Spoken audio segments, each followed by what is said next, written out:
मित्रों नमस्कार। आप लोगों का स्वागत है मेरे चैनल पारद ज्ञान भी और विज्ञान भी।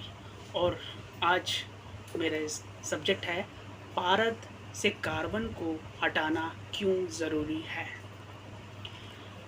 कई लोग पारद को शुद्ध किए बिना ही प्रयोग में ले लेते हैं और फिर आगे उनका वो कार्य जिस क्रिया में वो उसको यूज़ कर रहे हैं वो कार्य उनका हो नहीं पाता है।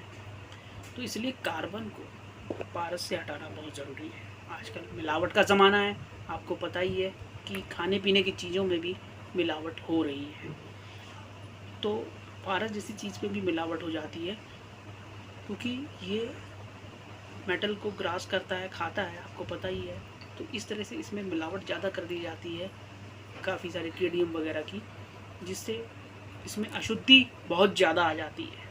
और अशुद्धियाँ मिटाना निकालना बहुत ज़रूरी है, तभी हमारी कोई भी क्रिया के अंदर पारद को हम आगे जब काम करेंगे तो हमें सफलता अवश्य मिलेगी। लोग बिना पारे की अशुद्धि को हटाए उसको प्रयोग में लाते हैं या पूर्णतः उसकी अशुद्धि नहीं निकाल पाते, और जिस कार्य में करते हैं वो कार्य जब असफल हो जाता है तो निराश हो जाते हैं और पारद के ज्ञान को ही गलत बताने लगते हैं, जबकि ऐसा नहीं है। अगर आप उसकी अशुद्धियाँ अच्छे से निकाल देंगे और कार्य को करेंगे तो आपको सफलता अवश्य मिलेगी।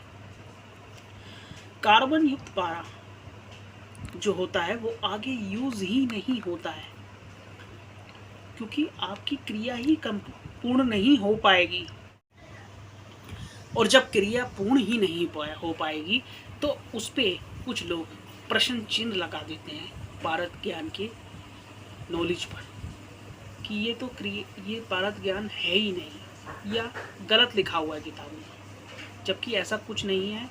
जो भी हमारी बुक्स हैं पारद के रिलेटेड उसमें ज्ञान पूर्णता लिखा हुआ है, मगर वो पूर्ण उसमें फार्मूला नहीं है, और वो इसलिए शायद हमसे छुपाया गया है या हाइड किया गया है कि इस क्रिया को गलत लोगों से बचाया जा सके। और कोई भी ज्ञान होता है उस पर अंकुश लगाना ज़रूरी भी है ताकि गलत लोग उसका गलत इस्तेमाल ना कर सकें। तो कई लोग पारे को साफ़ करने के लिए नींबू के रस का यूज़ करते हैं, कांजी का यूज़ करते हैं, पर उससे पारद के अंदर मौजूद कार्बन पूर्णता नहीं निकल पाता है।